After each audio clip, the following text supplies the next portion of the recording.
Hey guys, this is Faye, and I'm the producer of the Enabled Disabled podcast and project. And it's my honor to help open today's interview and discussion with our very special interviewer, Gustavo Serafini, who's also the founder of Enabled Disabled, and our special guest, Derek Gaunt. And so just a quick housekeeping item, and I'm going to give the stage right to these guys.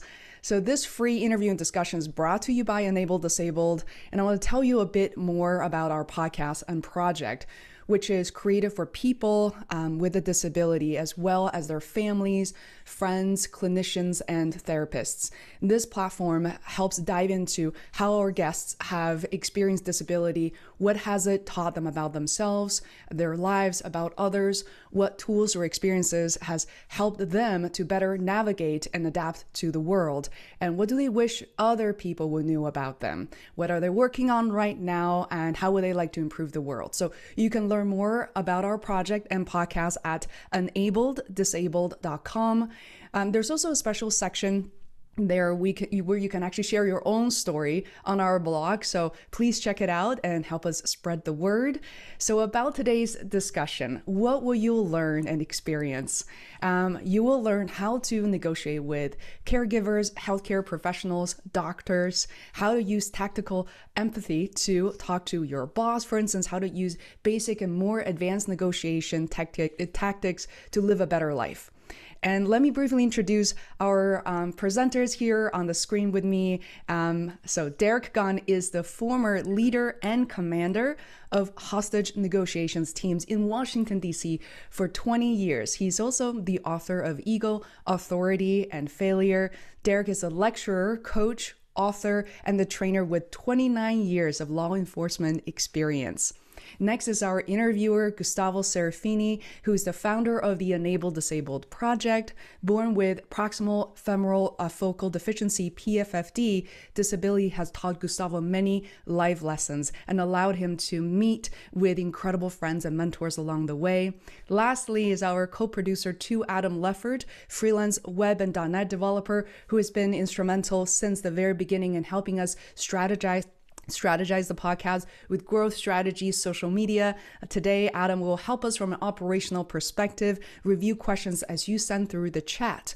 So speaking of which, many of us are not unfamiliar with Zoom, but here's some tips.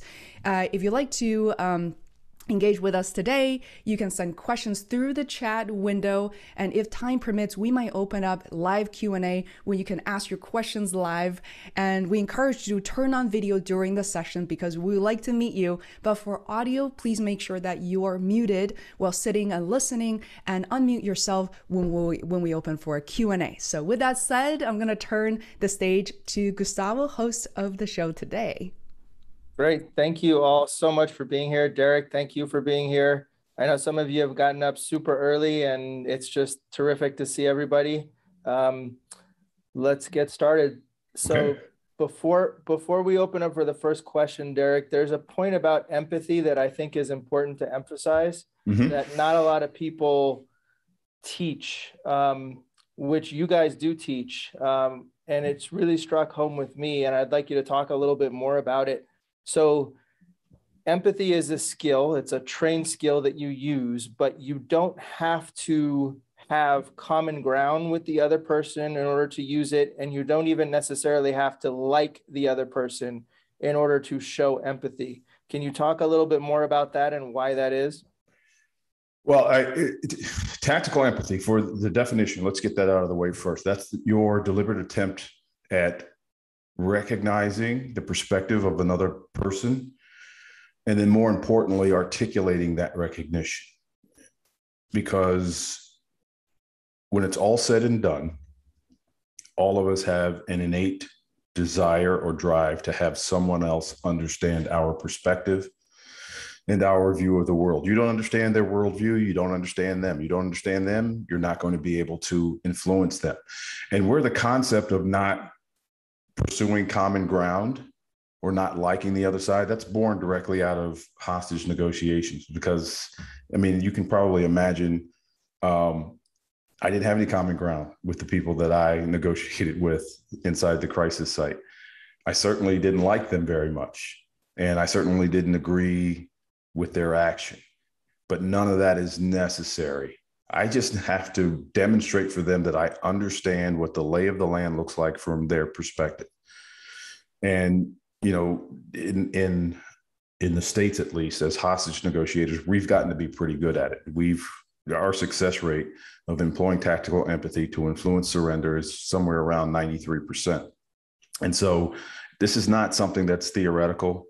This is something that's been tested and proven in some of the highest of stakes conversations out there. And so I say all of that to say hostage negotiators and sociopaths, those two groups of people are the best purveyors of tactical empathy on the planet. And both groups of people use it not because they're nice people, but we use it because it works. You know, Ted Bundy, Gustavo, you've heard me tell the story before. Ted Bundy was executed for the murder of a 12-year-old girl in Florida. And that number, one, pales in comparison to the number of murders that he was actually involved in. And so you got to ask yourself, how was this guy able to get seemingly intelligent young people into positions of compromise that ultimately cost them everything? It was because he had a keen appreciation of tactical empathy and he knew how to execute. Okay, so it's a powerful tool. It works. It's effective. Obviously, so what? I don't. It's really interesting to think about, but it's really about being able to put yourself inside the mind of not put yourself inside what somebody else is feeling, what somebody else is thinking, how they see the world, and then show them that you understand it. The last part of what you just said is critical. Show them that you understand and articulate it for them. That's the important thing. You don't need to feel what they feel to demonstrate tactical empathy. You know, there's that old saying that you need to walk a mile in another man's shoes to understand what he's going through. And that's tantamount to feeling what he feels. And you don't need to feel what they feel. You need to not walk in their shoes, but to see through their eyes. Because their perception is going to be dramatically different from your perception. And it's easy for us to say, well, that's wrong, and then turn off our listening. We focus on our own internal monologue. That's the easiest thing for us to do, is to assume that what they're telling us is wrong and then turn off. And so with tactical empathy, what you're doing is you're saying to yourself, I have something to learn in this conversation. And if you approach every difficult conversation, whether it's with a caregiver, whether it's with an employee or an employer, whether it's with a family member, regardless of how long that relationship has been in existence, whether it's 5 minutes or 5 years, you go into a difficult conversation, go in suspending judgment and assume that you have something to learn about the perspective of the person that you're engaged with. That does a couple of things. That keeps you on the hunt, if you will, for new information, but it also prevents you from getting triggered during the conversation, because your brain doesn't really work that way. Your brain cannot be triggered and curious at the same time. You're either going to be angry or you're going to be curious. You can't be both. And so staying curious, suspending judgment is what tactical empathy is all about. Viola is asking, can we get an example of demonstrating an understanding of somebody else's perspective? I'm sure you have plenty of examples, but if you don't mind, I'd just like to tell one quick story. Sure. So Derek, when I first met you and Chris and Brandon in person for the training, I walked into the room and you were all very friendly, and you know, I could tell that Chris wanted to say something to me. He wanted to already demonstrate tactical empathy, but he wasn't sure what to say. So he just said something nice. He held off. Later on during a break, we're walking back into the room and Chris stops me and he says to me, you know what? You seem like the type of person who doesn't give up easily. And that it's not all of me, but that label showed that he understood a core part of my personality. He saw somebody with a disability who was there doing his thing, and he acknowledged that I probably have a lot of perseverance in my life. I probably don't take no for an answer easily. And that felt really good. Mm-hmm. And the reason I still remember that label is for two reasons. One, he understood a part of me without, just through observation and trying to get inside my head. And number two, it was a great teaching moment right there of the power of a label. And I've never really been able to pronounce this correctly. Is it Viola or Viola? So it could be either, but I go by Viola. Okay, Viola. Yeah, that was a perfect example. That was a perfect example of demonstrating tactical empathy. But Gustavo did not walk into our event and say to the world, I don't give up easy. I don't take no for an answer. Nowhere in his initial dialogue with anybody, at least on the instructor cadre, did he ever say that. So how did Chris leap to that conclusion?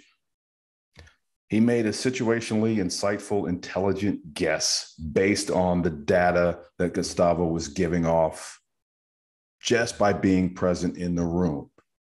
That's where tactical empathy starts, is your observation before you can recognize their perspective and then articulate it. It has to come from data given off by the other person.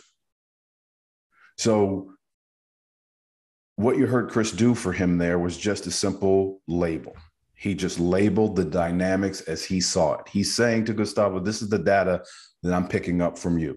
And you notice that he structured it with, it seems like you're not the type of guy to give up easy.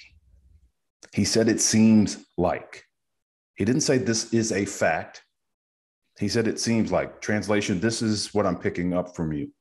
And because he laid it out with, it seems like, he's always going to be on safe ground, because either Gustavo is going to have the reaction that he did, or he's going to correct Chris and tell him what the actual facts are, which is the main reason why we use it looks, it seems, it sounds. It provides us with a little safety net, because even if he had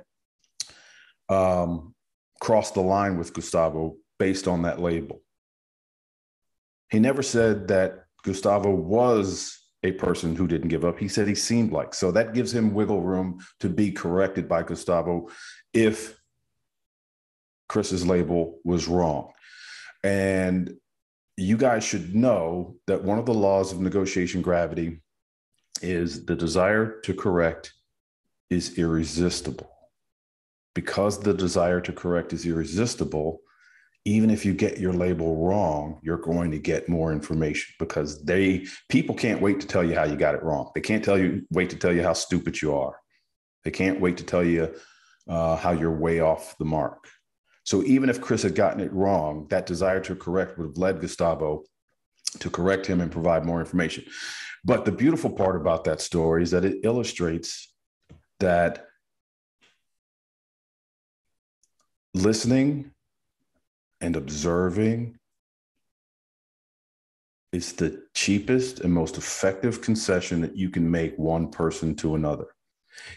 It makes people, to Gustavo's point, feel so good when you start to identify, especially latent dynamics and emotions on the other side. As I said before, that was a latent dynamic that Chris picked up on, because Gustavo never said anything about not being a quitter. But Chris picked up on it. In every difficult conversation, if you are in tune with the other person, you're going to uncover the presenting dynamic or emotion. If you're really good, the latent dynamic or emotion, because when you start to identify dynamics and emotions that have not been articulated yet, there's no clearer way to demonstrate that you're dialed in with another person, which is why it put so much wind in Gustavo's sails after Chris said that, because that was a latent dynamic or emotion, something that he hadn't spoken into existence. And it feels really good when people are able to label things that you haven't spoken into the ether. I mean, Chris could have said so many things, right? He could have said, boy, it seems like you have it rough. That would have been a totally different reaction. Sure. Right? And then I would have corrected him and said, well, you know, not really, Chris, you know, but he took another, he observed it. Like you said, it was an educated guess. He made a good observation. And it resonated to the point where I still remember it. You know, what is it? Two years later, 2.5 years later. Right. Because what happens is, in that moment, this is another powerful attribute, I guess, of tactical empathy. In that moment, you got a hit of dopamine and you got a hit of oxytocin. That's where that good feeling comes from. That's what makes it a lasting memory for you. That's what you're doing with the people that you interact with when you engage in tactical empathy. You're giving them small hits of dopamine, small hits of oxytocin, and they don't know, they can't really put their finger on it, but they know that, wow, talking to Gustavo is a pleasure. We've talked about labels. It looks like, it seems like, it sounds like. One of the other techniques out of the quick 2+1 are mirrors, where you're just repeating back the last 1 to 3 words that the other side has given you. Their words coming out of your mouth. To me, there's probably not a clearer way to demonstrate that you're dialed into the conversation than when you actually use their words and you speak them back into their ear. And Chris and Brandon, the president of the company, did a training session at a yoga retreat, if you can get your mind around that. They did a training session at a yoga retreat, and one of the people there, they wound up nicknaming him Johnny Mirrors, because all he did for the entire 2 days of the conference is, not all he did, but the majority of the conversations that he was engaged in, he was throwing out mirror after mirror after mirror after mirror. And he became a hit of the conference because there were no shortage of people that were walking up to his wife going, your husband is the greatest. I had such an enjoyable time talking to him. He listened so well. And it's all because all he did was mirror the entire time, which is how he got his nickname. But the fact that he was taking other people's words and giving them right back to them almost verbatim sent them through the roof. They loved it. They love the fact that they've got somebody who's actually being attentive to them during the course of the conversation. He identified himself as an outlier in that regard, because most people don't listen to that depth throughout the course of the day. And so when we encounter someone who does, oh my gosh, it feels great. If you guys don't believe me, you try this low stakes practice. Low stakes practice. Go to your favorite store and engage whoever's working behind the counter with the common salutation, how are you today? Wait for their response. And then whatever response they give you, label the dynamic or label the emotion that you're picking up on, and watch what happens to them. Watch how that barista at Starbucks, they get asked 100 times a day, how are you? 99 people that ask that question to them do not care. It's a throwaway salutation. That's how we say hello now. How's it going? Nobody cares. But you throw out a how's it going, wait for their response, and then label that response and watch how much more information you get from that person working behind the counter. Now, I would tell you to be cautious in your execution in this regard, because you're going to wind up making everybody standing behind you in line angry, because you and the barista or you and the person working the counter are going to be engaged in the conversation for a substantive amount of time, because nobody in that person's workday has taken the time to actually demonstrate that they're listening.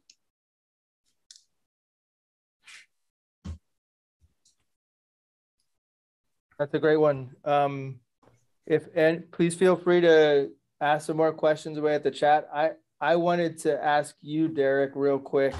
So I had a situation with a doctor probably about 6 months ago that I just would like to take us through real quick, and then you can tell me what I missed or what maybe I could have done better. Okay. So I was having a lot of knee pain. I had been to a couple of other doctors who weren't really helpful, and this gentleman was a specialist with my condition. And the dynamics of it were he really wanted to stamp his expertise on me. So he was basically saying, of course you're having pain, you know, your legs and your hips aren't straight. That's going to lead to long-term pain. We need to try to do reconstructive surgery. You know, we need to explore these different surgical options. And I want to do like this profound imaging on your knee, on your hip, and let's try to do a whole like reconstruction. I was there to say, look, I need an MRI. We want to see what's going on. I've been doing some therapy, and the therapy's been helping. And he was just undercutting everything. You know, therapy can't hurt, but it's not really going to be helpful. This is something that you're always going to have, and this is the solution. And my reaction to that after about half an hour of back and forth was I shut down. I said, this is not the doctor for me. This is a waste of my time. I'm going to go find somebody else to deal with the situation.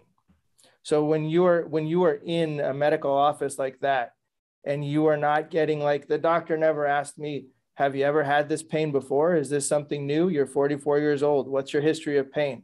That question never came up. You know, have you tried therapy? Has it been helpful for you in the past? That question never came up. The only option on the table in his mind was, we need to explore surgery. And so,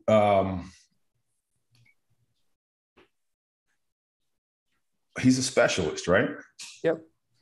So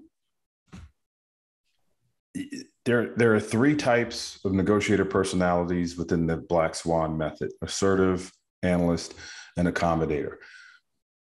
You find the largest number of assertives in the medical field by virtue of the fact that they are doctors, nurses for that matter, by virtue of the fact that they are nurses. They've gone through a level of education that you didn't. So they're already coming at you from a place of superiority. What's as important to an assertive than coming to an agreement or coming to a resolution or making a deal?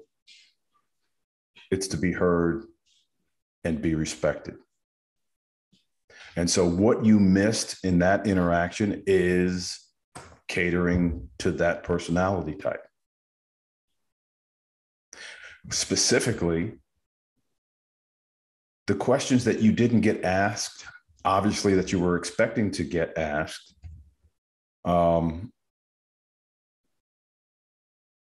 should have been put on the table by you. If your expectation is to have him ask you about history, then after he's told you that he's trying to do different surgical procedures to include reconstruction, you know, it sounds like you landed on that decision without any consideration for my medical history. That is a deferential way for you to say, hey, look, don't you think we need to dive deeper into my case before we start electing to start cutting on me? And it's and you're doing it in a subordinate fashion. You're not challenging his knowledge. You're just throwing out the dynamic that you're getting from that doctor. It seems like you're taking this reconstruction surgery under consideration without understanding what my full medical history is. It sounds like you're willing to risk all of the things that you risk when you start cutting on people without understanding what kind of rehabilitation or therapy I've already gone through. You see the upward inflection on both of those? They're labels, but they're questions, because I upward inflected at the end, which is different than a calibrated question. A calibrated question for an assertive personality type can spark arguments because they feel like you're questioning their expertise, you're questioning their authority. And I'm continually amazed how people who are theoretically and academically smarter than me, how much more information they vomit up for me when I take my question and I turn it into a label. A question I know that they would never answer if I put a what or a how in front of it, but they will answer if I use an asking label. So what did you miss? Personality type. Whenever there's an impasse, a large part of that impasse is usually due to a mismatch in personality types and the fact that you haven't aligned with them based on that type. And what I mean by that is we have found that the world basically breaks into thirds. There's assertives, there's analysts, and there's accommodators. This is your default personality type. This is not who you are in your regular day-to-day. This is who you are when you've got skin in the game, the stakes are high and the pressure is on, and you and I are going to engage in a conversation. And as soon as we get on the phone or as soon as we get into the conference room, I figuratively smack you in the face with a brick right off the bat. What's your response to that? The assertive is going to smack me back. The analyst is going to shut down like you did in this conversation. The accommodator is going to wonder what they did wrong and try to repair the relationship. That's your default. When you get smacked in the face during a difficult conversation, what do you default to? So you missed that aspect of it. And more often than not, if I've got no other evidence to support it, the mere fact that you said that this person is a surgeon or a specialist, I'm automatically going to put him in the assertive category. And I'll continue to test that hypothesis throughout the course of the conversation. But as an analyst, I know that they need to talk. I know that they need to have their ego stroked. So I'm going to do a lot less talking and a lot more listening, which is pretty much a stance you should take anyway. And then I'm going to use those asking labels to ferret out what's driving his decision. Because a person that's locked in on a decision, in this case, reconstructive surgery, and hasn't considered other options, even though the other options are out there, their reality is a miss. And so what causes someone's reality to be not aligned with what's actually going on? Emotions. What are the emotions or the driving forces here? He's a specialist. He gets paid to cut on people. He's done research. He's done studies. That's why he became a specialist. And so if I'm a specialist at making model airplanes, I'm not going to be interested in going out and buying an already constructed airplane. My specialty is putting these things together myself, even though it takes time, even though it takes a lot more energy. If that's my specialty, that's what I'm going to default to. So your failure to recognize the importance of that for him, because that's what he's screaming at you. This is what I do. This is my identity. The fact that you were wanted to talk about rehab, the MRI, other options, meant that he can't show you his expertise. And that's an affront. He's defensive because of that. And now you've spiked up in a negative emotion in his brain, which is impeding his ability to process. I don't care how long he's been a doctor. I don't care how long he's been a specialist. He's been a human being for longer than either of those. And he's got an amygdala. And when he feels threatened, that amygdala fires up. Negative emotions now bouncing around in his head. And whatever's supposed to be going on in the prefrontal cortex is not. And so you're scratching your head going, why can't he see the fact that there are other options out here prior to reconstructive surgery that we need to explore He can't see it because he's got blinders on, because you are in that moment a threat. And no meaningful dialogue can take place as long as you are viewed as a threat. No, you're right, Derek. And I think the Viola also has another question here, but I think that my instinct was to fight back. That's who I am. And so I almost started down that path.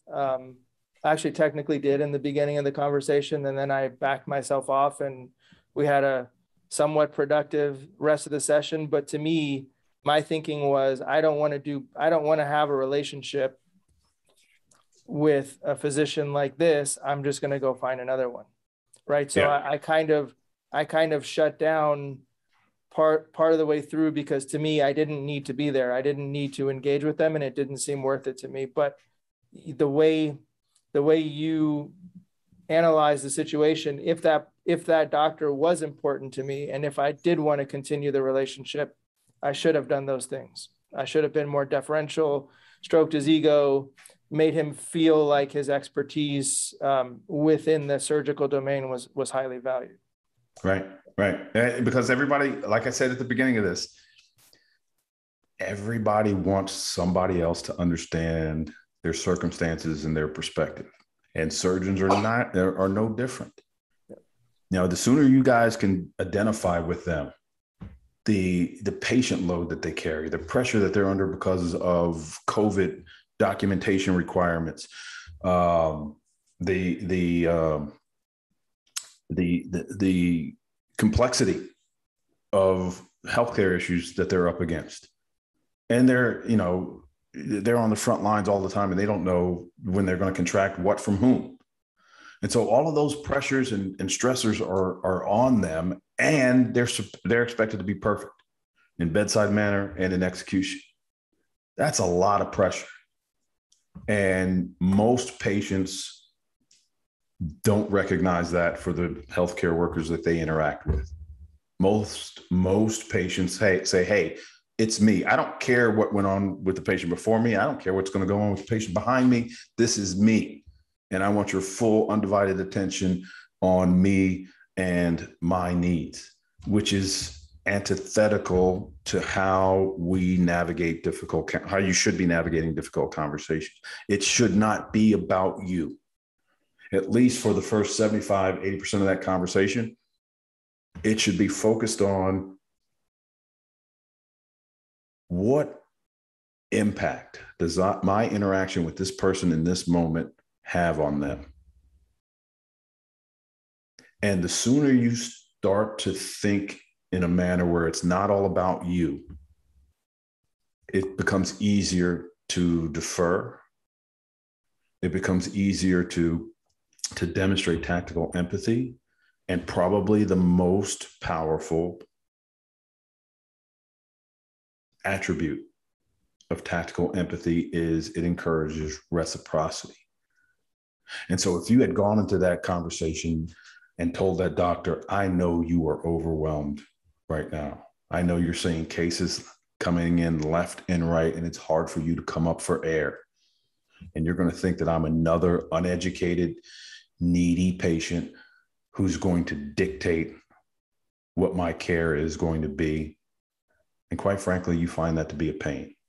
If you had started the conversation with that, his bluster, his chest puffing, his holier than thou attitude would have been diminished. I'm not saying it would have gone away completely, but you were taking the first steps of throwing those rocks into the creek bed so that you can get to the other side where he's standing and collaborate with him on what your care is going to look like going forward. Thank you. I'm going to try that next time. Viola's question is a strong one here. And I think she says, in a situation where a person with a disability relies on a personal care assistant for their care, and the personal care assistant has complete physical control, which in the worst case scenario means that person could physically harm the person with the disability. How can the disabled person maintain control and a sense of safety if the PCA starts an argument? Again, All right. So Viola and all of you, curiosity, curiosity, curiosity. We get so wrapped around the axle when it comes to aberrant behavior or statements that we're missing the why. And so that should be top of mind in every conversation, especially one in which an argument, it was started by way of an argument. Focusing on where it's coming from, not what's being said. We get freaked out. You know, the PCA starts to attack us, and when now we're yelling back at them, and now it's a shouting match back and forth about what's going to happen next. If a PCA starts to attack you, your challenge is determining where it's coming from, because the attack in and of itself is outside the norm. Whenever there's behavior outside the norm, you got to figure out what's driving it. The attack from the PCA means you're missing something. They're under tremendous pressure on their side, and you fail to recognize it, or they're trying to manipulate you, because that's what attacks do for a lot of people. You know, when people get attacked, they back off of their position. The people that are doing the attacking knows that the probability that someone is going to back off their position after the attack is very real. That's why the manipulators will use that as a ploy. Because if I start yelling at you, Viola, I know that there's a better than average chance that you're going to back off your position, because my yelling at you makes you uncomfortable. And as human beings, when we are uncomfortable, what we want more than anything else, as fast as possible, is to get comfortable again. And that usually will lead us to acquiescing or compromising our position when we have no business doing it. So focus on the driver, not the behavior. Where is it coming from? If I get attacked during an argument, the first thing I think is, okay, I'm failing to be sensitive to something that's really important to them. And this is the manifestation of my not listening. That's where this attack is coming from. So I'm going to go at it like that. I'm going to label it just like that. I'm going to apologize for whatever I said or did that initiated the attack. Whether you're wrong or not, suck it up, make the apology. Don't underestimate the currency and the value of an apology. Apologize. I'm sorry. It seems like something I just did or said set you off. And it also seems like I'm failing to be sensitive to something that's really important to you. And unless you're dealing with an out and out, this is a scientific term, crazy person, your attempt at identifying that will be enough to start to bring that emotional level on the part of the PCA down. So during the difficult conversation, during the attack, stay in the moment. Don't run from that moment, because there's something there that they're trying to convey to you that you're not picking up. And that's one of the first questions I ask is, where is this coming from? What am I missing? What am I failing to be sensitive to? Have I identified the fact that I understand that they are under tremendous pressure on their side? Or is this person's MO? Are they doing this to try to manipulate me? Those are the three places that the attack comes from. You have to stay in the moment to figure out which one of the three. Pivoting away and moving on to a different topic is not an option, because you still have failed to recognize what's going on with them. And the longer you take to recognize what's going on with them and then articulate that recognition, the longer it's going to take for them to return to a normal functioning level. And Gustavo, there's a live question coming from Linda as well, whenever she's ready.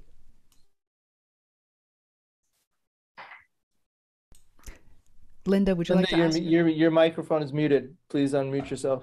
Sure.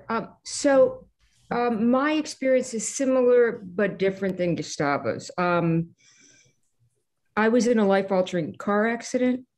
I'm married to a physician. I'm a martial artist. So when I showed up for my surgeries, I had similar but different experiences in that surgeons didn't want to do surgery because my injuries were so bad. I was fortunate that I had my physician husband with me who would say, yeah, but what about doing surgery and what are the outcomes? I noticed that surgeons would defer to my husband because he was a very well-known physician, and I was able to get those surgeries that I wouldn't otherwise have gotten. That when they would get aggressive, the minute they would find out that, oh, it's Dr. Swerdlow, that the things would dial down and they would dial back, and suddenly they would be respectful in ways that I would never have gotten had I been just Linda coming in. There were times when he wasn't with me, and I would just sit and listen because my philosophy was get other people to teach you what they don't know they know, or only one person can dance on the head of a pin, and it's my shoe that's going to be dancing. But I'm sitting here looking at this person that I could turn around and walk out, but I can't. How do you deal with somebody who's obviously either afraid and aggressive that you just have to deal with? I mean, you can walk out, but it's not going to accomplish anything. But they're obviously afraid because your presence challenges them. But you have to stay there in the moment because this is the person who's got the reputation for being the best in that field. But yet, because you've asked them a question that they don't necessarily like, well, why do you want to do this surgery? Or why don't you want to do this surgery? And now suddenly, because you've just asked them that question, they are enraged. Well, all right. So what do you, I'm gonna make you noodle this through, Linda, Okay. because you have the answer in your head also. Why do you want to do this surgery? What makes that an enraging question? For me to ask them or me to ask myself? For you to ask them. I'm a surgeon and you're going to come into my office. You're going to ask me, well, why do you want to do this surgery? Why would that enrage me? Well, in my case, they didn't. They just said, give up, go home, live in pain in the corner, and just be done with it. So in my case, I had the opposite of Gustavo. My injuries were so severe that they were like, you're allergic to narcotics. You can't get through that surgery without them. Learn to live with the pain and just be done with it, which was basically a death sentence. And I was like, I can't live like this. I need this surgery. You're not realistic. All right. But as a surgeon, you started off the question with why. Okay. With anybody, not just surgeons, but it's exacerbated when you're dealing with surgeons. You ask them why. You have now tipped the balance of the relationship. Now you are taking a position of superiority based on no education at all. When you ask someone why, you're telling them there is a correct answer to this, my friend, and you don't have it. You're putting yourself in a position of superiority because you are getting ready to explain. And if you are explaining, you're teaching. If you're teaching, you're in an authority position over the person to whom you're speaking. Why? There's a version of why in every language on the planet, and in every language on the planet, it provokes defensiveness. So you're not trying to offend him. You're not trying to provoke defensiveness, but that is how it lands. And so, and I'll let you continue here in a second, but I'm going to throw this out for your consideration. Okay. If we have to rewind that conversation and start it all over again, we have a tool called the accusations audit, which is just a preemptive label. This is you labeling things that haven't been spoken yet. What are the things, negative emotions, and the negative opinions, assumptions, and impressions that they have about you when you walk into the room? What negative opinions? In other words, you should be asking yourself, if I was the surgeon, what would I be thinking about Linda? Oh, yeah. And I had already figured all of those things out. Did you speak them into the air? Yes, I did. Okay, great. Now you're probably saying, well, I still didn't leave there with the answer or the response that I was looking for. There's no magic bullet. All of these skills are incremental. Before asking the actual question, you simply tell him or her, listen, this is going to catch you off guard. That's great. You are going to think that you're going to want to stab me in the eye with a pen, or try. You're going to think that I am another know-it-all needy patient who has the best ideas as to what my care should look like. And you're probably tired of hearing people like that. You may also be concerned about the fact that my husband is a renowned surgeon as well. And that may be a bit off-putting. Right. Are you against walking me through why you can't do this surgery? Oh, no, they were very forthcoming. So just so you know, I did go on, thanks to my husband getting me in with the right surgeon. I did go on and find the right surgeon. And he didn't want to do surgery either, because no one likes to do surgery on someone who's allergic to narcotics. He did do surgery. And I do have 100% of my former range and mobility. Okay. And it was really difficult. And I had one of the worst shoulder injuries anybody's ever seen. And all I could think of is, what about those other people who have this who had or have this kind of injury? They hear what I heard. They're not martial artists. They're not married to physicians, and they are living in terrible pain. And the rest of their lives are over because some surgeon says no. And they don't know how to keep at it, okay? And I think to myself, this is not right. Like, I knew when I walked in what was thought of me. I voiced it. My whole idea was just walk in as a martial artist, get people to teach you what you don't know. Be respectful, be polite, be quiet, listen.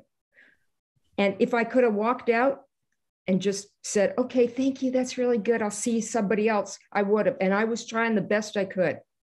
But when you keep getting lectured at, and somebody keeps telling you, no, this is the way it is, you think to yourself, what is the best way to deal with this? Because I can keep walking out, but in the future, because I'm not always, may not always have my husband, okay? Not everybody here is married to a physician. What's the best way for people to deal respectfully with that personality? If you're a disabled person, you're going to see a lot of doctors. What's the best way to deal with that personality type? The best way is, as we've talked about almost the entire hour, is demonstrating that you understand what it looks like from their end.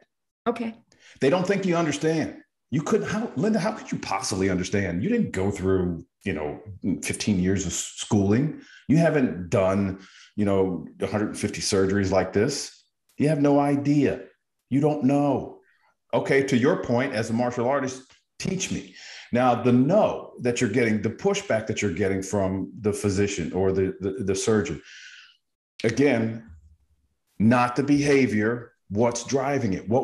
Ask yourself, what would cause him or her to say no to you? Well, also, here's the other thing. If my husband had walked in with the same injury, he would have gotten different treatment. Because he's a physician. Right. And you're not. Well, yes, that's correct. But respect should be respect. It should be, but it's not. That's utopia. That's a perfect world. We're not getting that. So what are you going to do? You're going to be that old man, old woman that just stands on the beach and shakes his fist at the sea, or are you going to navigate? So here's the thing. I'm polite. I'm Canadian. I just say thank you, and I just turn around and leave, But here's the other thing I want you to consider. A no, a pushback, a hesitancy, a reluctance on the part of anybody, I don't care what space we're talking about, is a manifestation of fear. Mm-hmm. The sooner you demonstrate that you understand that they are operating from that perspective, the better the conversation is going to go. They just don't think that you understand what they're going through, what their world looks like. How could you? You're not in the ER or the OR. You didn't go to school as long as I did. How could you possibly understand what's going on? Notwithstanding that you're married to a physician, you don't understand me and what's going on with me. So the faster you do that, and this is something this is not a one and done thing. You're not displaying tactical empathy at one portion of the conversation only. Remember I said earlier, it's incremental. It's not, there's no magic bullet. So this is you trying to uncover where that's coming from, because anybody anywhere on the planet would do anything for you if they trusted you. And the no is born out of mistrust. And it's not trust like you're not going to do anything to harm them. It's trust in understanding, or having them understand that you know what the lay of the land looks like from their perspective. That's it. In your situation, when you're talking to an auto mechanic about working on your car, when you're talking to your real estate agent about buying a house, whatever the case may be, people want other people to understand their perspective. The sooner you do that, the sooner you reduce the opportunity or the chances of them viewing you as a threat. When you're not viewed as a threat, the amygdala settles down, and that's when collaborative dialogue starts to take place. But it won't start to take place until you demonstrate that understanding. Thank you. Thank you, Linda. Thank you, Gustavo. Thank you, All Derek. right. Well, Yes, of course. any other questions?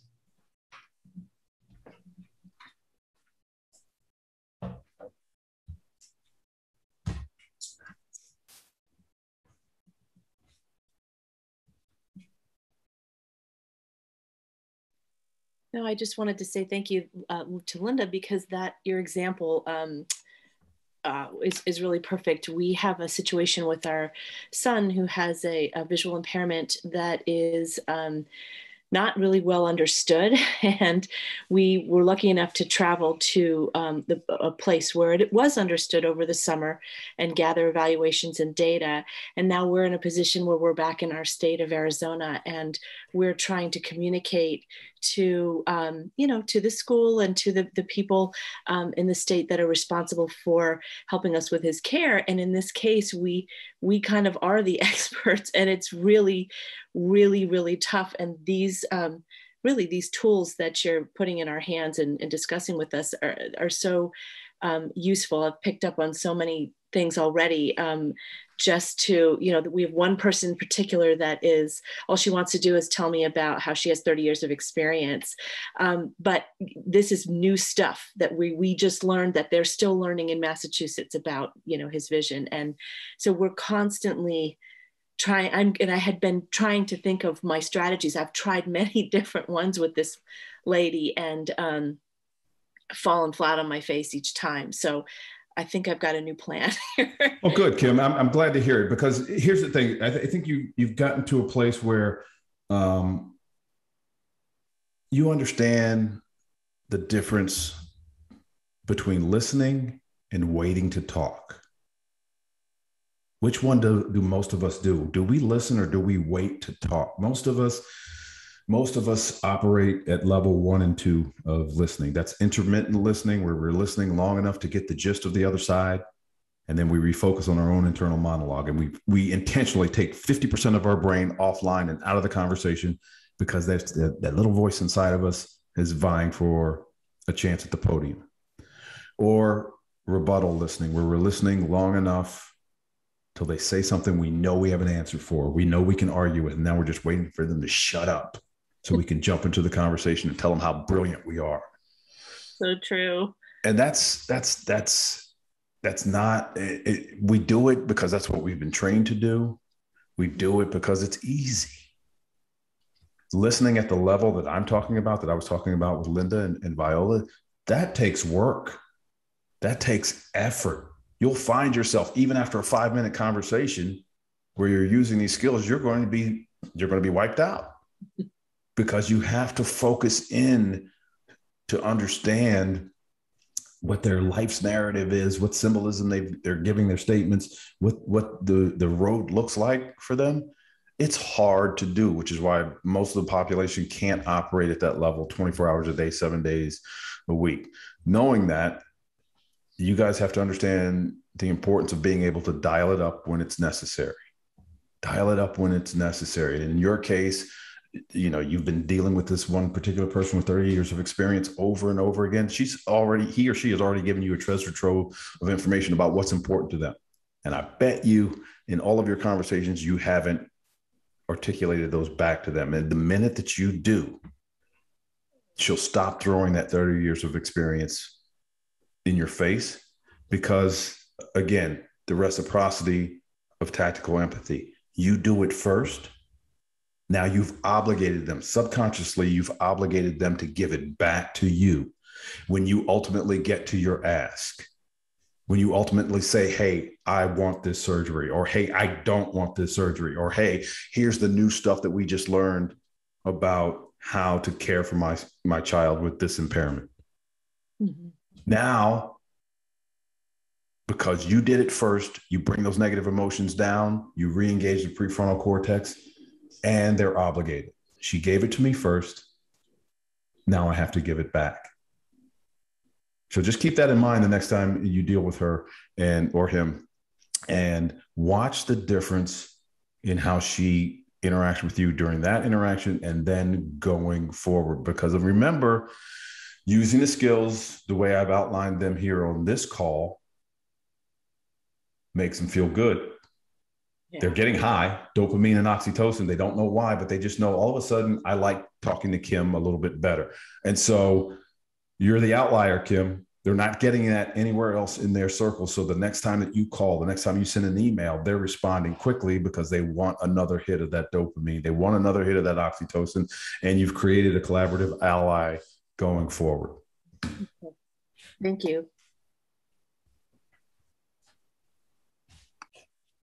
Thank you, Kim. Thank you, Gustavo and Derek. All right, we have about a minute left. If anybody else has any questions, now's the time. Don't be shy.